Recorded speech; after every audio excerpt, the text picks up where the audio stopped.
I'll have a gray morning, don't know what the day is holding, but I get up tired and I walk right into the path of a lightning bolt. So Disney has recently released the trailer to Mary Poppins Returns, the company's first film to utilize hand-drawn animation.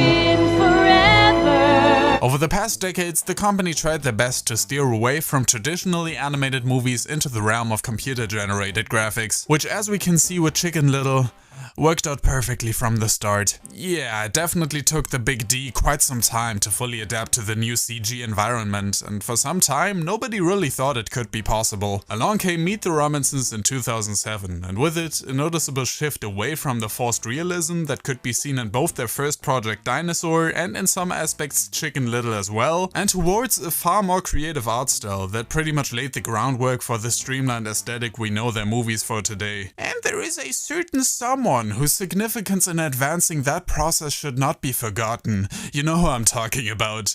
Miley Cyrus, who was featured very prominently in the front of the movie poster, despite not actually being in this particular character selection. And even though this apparently did help it in making a whole chunk more money than its predecessor, it can't exactly be considered a success either. So now you may be wondering, why this movie in particular? Why not talk about Chicken Little or Meet the Robinsons first, when both of those had an arguably even larger impact on Disney's animation department on both ends of the quality spectrum? Well, it's obviously because it is a genuinely underrated animated movie that has left a deep emotional mark on me, because it was one of the maybe 10 or 11 cheap rips I had on my iPod Nano and rewatched it all the time, and not because I randomly found the DVD in my backyard and thought to myself, oh yeah, Bolt was a thing.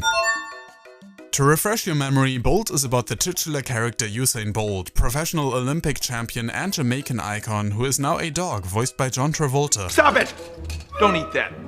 Those are dog treats. Bolt is the strongest dog in the whole wide world. He is able to burn through stuff just by staring at it, can run at lightning speed, bark an entire city away, and lick his own elbow, probably. Unaware that all of this is just a facade set up by a TV channel that has documented his entire life since he was born. But when Truman's owner Penny, voiced by Miley Cyrus, gets captured by one of the on-screen villains right before shooting is done, he takes the next best opportunity to try and escape the facility he's being held captive in. These first few minutes of the movie are a Class A example of parodying cheaply made spy films, The Matrix, and action films all at once, and were so cool to me as a kid. All the effects and how overly dramatic they make everything seem, it's very charming. Though I wouldn't necessarily say all the graphics hold up. For the most part they do, but you still get this wacky arm flailing alien. The intro does give us a great idea of the relationship between Penny and Bolt they establish with all the posters on the wall, and how protective Bolt is of Penny, who in return cannot tell him about all the inner workings of this place because of Father of the Year over here. I have a little girl at home, love of my life. I would do anything for her, and I would trade her for you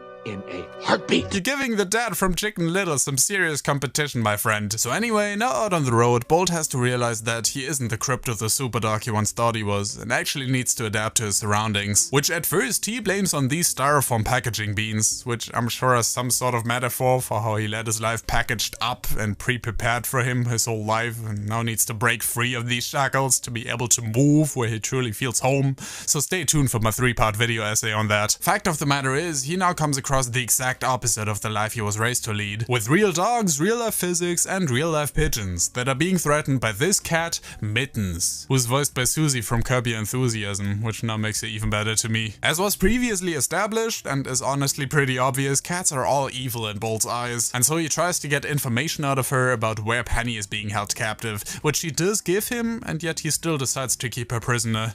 You sure Bolt is supposed to be the good guy? And so the two of them now travel across the country to find Penny. But as Mittens tries to make a way out of the situation, the both of them accidentally fall out of a moving truck and onto a campsite, where Mittens has to teach him one of the most important feats any dog should know, begging, which allows the two of them to finally get a decent meal. This is also where we meet this movie's comic relief, Rhino the Hamster, voiced by Mark Walton, who, fun fact, was actually a writer for many mid-2000s Disney movies and the perfect fit for the role. I mean, most actors do a great job in this film anyway, save for maybe Miley Cyrus, who I just can't take seriously as a 7-year-old girl, but this one in particular made the character even more enjoyable to me. Rhino wants to join Bolt's team because he just happens to be his biggest fan, which is when Mittens realizes that Bolt is actually from a TV show, which took her long enough considering there are ads for him all across the town she came from, and she knew he's from Hollywood, and here thought cats were smart. But when the three of them end up stranded in a ditch yet again, she decides to confront him about it, which unfortunately results in him and Mittens getting caught by an animal control patrol. And after Rhino is the one that ends up saving him, Bolt has to finally admit to himself that he is not the super dog he once thought he was. But a pep talk from Rhino is fortunately all it takes to help him get back on his feet and try to save Mittens from the animal shelter. This might actually be my favorite scene in the film. All the characters in it only appear this one time, the tone is so much more cartoony than the rest, and it's a nice contrast between what Bolt used to associate with being heroic and now when it's not actually him saving the day but Rhino. And to show him that this life he leads now can be just as heroic and action-packed as his old one, this results in a nearby car to explode. Maybe I'm reading too much into this, but it's still a nice transition into how Bolt now tries to fully adapt to his new environment, with sticking his tongue out the window, playing fetch, hitchhiking, and even making some new dog friends along the way. And while Mittens and Bolt do seem to bond a lot along the way, and she even builds him a little cardboard home while on stop in Vegas, he admits to still not having given up on Penny, who, while all of this is going on, is still being pestered by Neil Patrick Harris with glasses. In a scene that to this day manages to bring a tear to my eye, Mittens admits to actually having been forced to live by herself, as her owners ditched her while moving, which, to prove that Bolt is not as good a guy as the movie wants us to think he is, he basically ignores and decides to look for Penny anyway. So Mittens decides to also give up and not go looking for Bolt. And yet again, it is Rhino who convinces her to get back on her feet, and hey, remind me again why he isn't the main character in the first place. You get the best of both worlds.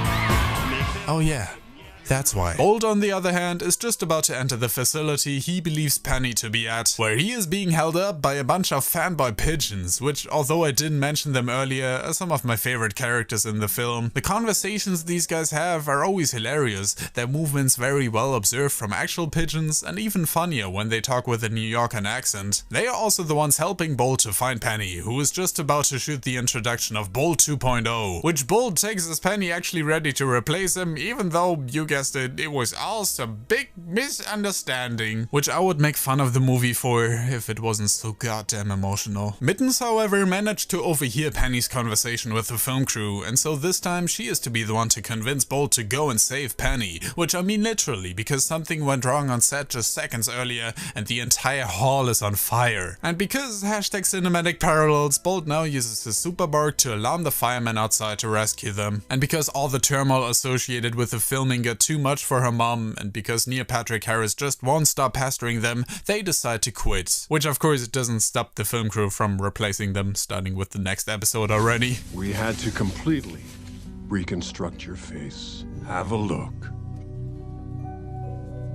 Hey, Vsauce! So that was Bolt, one of those Disney films I remember growing up with that people just tend to forget about. But really, it has all the beats of an amazing Disney story. It has heart, it has charming characters, and a story that I feel stays pretty unique to this day. I mean, sure, there are some parallels to be found with The Truman Show, and there are some cliches in it I could have done without. But for the most part, following this little road trip towards a better understanding of yourself was a very entertaining time, and a great movie to grow up with. The character dynamic between Bolt and Mittens is one I really appreciated here. It so easily could have been just another cats versus dogs story, which is even the feeling you get in the beginning of the film, but instead it more so shows the difference between growing up sheltered and without any influences of the outside world, and with having to find your own path, and the difficulties both of these lifestyles can bring. Yes, it is obvious that Bolt most likely won't straight up abandon his owner, but the movie still does a good job at portraying that inner struggle he has to face with finding joy in getting to experience the outside world and yet wanting to make his way back to the person that made him who he was. The TV show narrative that goes along with it and all the action scenes that were incorporated into it also helped the movie stand out a bit. But even though there was clearly more effort put into these moments, the calmer scenes also never felt underdeveloped. It all felt like a natural progression, especially in the second half when it turns into more of a road trip story rather than one about feeling like an alien in the outside world. I also like a lot of the humor in the film that, much like Meet the Robinsons before, before, has a much more upbeat and carefree vibe to it than Chicken Little had before it. The action scenes also make this movie in particular perfect for a video game adaptation, which, since this is a 2000s Disney movie, of course there was one of. I used to play the DS version all the time, which I don't have a copy of anymore for some reason, but I remember it being pretty hard, which looking back on it now probably meant that it was pretty hot garbage, but that of course doesn't affect the quality of the film, which in my opinion is still pretty high, and so it remains a nice piece of nostalgia to look back on now.